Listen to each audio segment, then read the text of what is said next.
ಕಾಣೋದಿಲ್ಲ. ಕಣ್ಣಿಗೆ ಕಾಣೋ ದೇವರು ಅಂತಂದರೆ ನಿಮ್ಮ ತಂದೆ ಮತ್ತು ತಾಯಿಗಳು.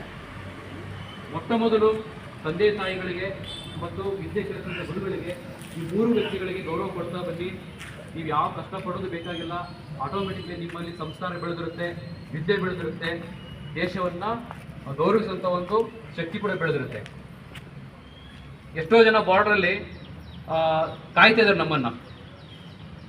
ಒಂದು ವೇಳೆ ನಮ್ಮ ಸೈನಿಕರಿಲ್ಲ ಅಂತಂದರೆ ನಮ್ಮ ಪರಿಸ್ಥಿತಿ ಬಹಳ ಗಂಭೀರ ಇದೆ. ಶತ್ರುಗಳೆಲ್ಲ ಒಳ ಬಂದುಬಿಡ್ತಿದ್ರು. ಜೊತೆಗೆ ಇನ್ನೊಬ್ಬ ಸೈನಿಕ ಯಾರಪ್ಪ ಅಂತಂದರೆ ನಮ್ಮ ರೈತರು. ಆ ರೈತರು ಕಷ್ಟಪಡೋದಕ್ಕೋಸ್ಕರ ನಮಗೆಲ್ಲ ಹೊಟ್ಟೆ ತುಂಬ್ತಾ ಇದೆ. ಅದು ವಿಪರ್ಯಾಸ ಅಂತಂದರೆ ರೈತರ ಸಂತತಿ ಮತ್ತು ಅವರಿಗೆ ರೈತರು ಮಾಡುವ ಕೆಲಸ ಅದೆಲ್ಲ ಕಡಿಮೆ ಆಗ್ತಾ ಇದೆ. ಅದೇನೋ ಗೊತ್ತಿಲ್ಲ.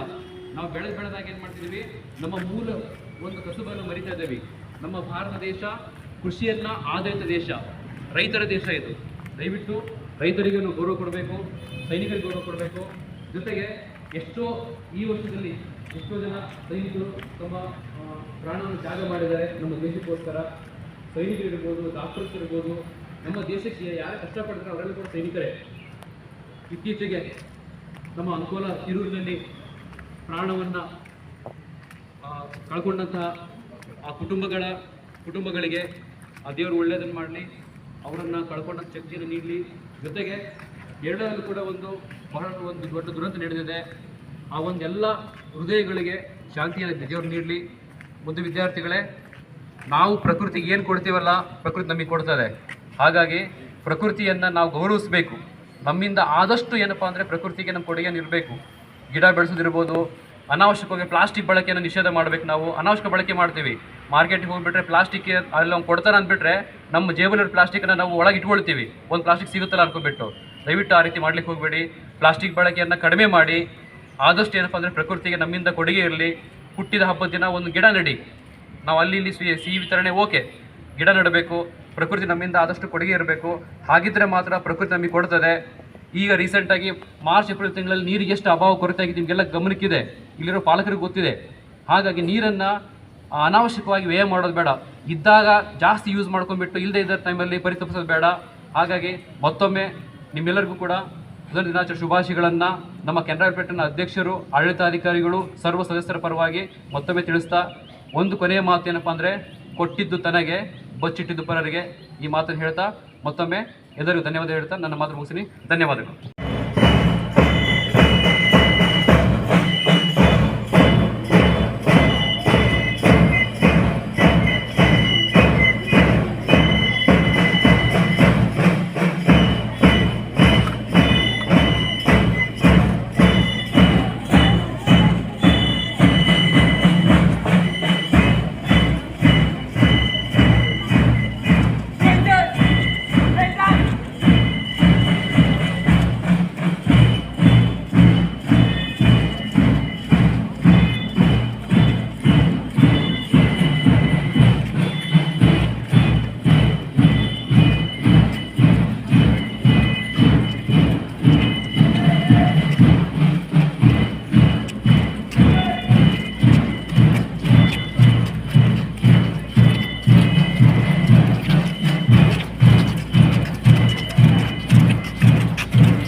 ಜೈ ಸರ್.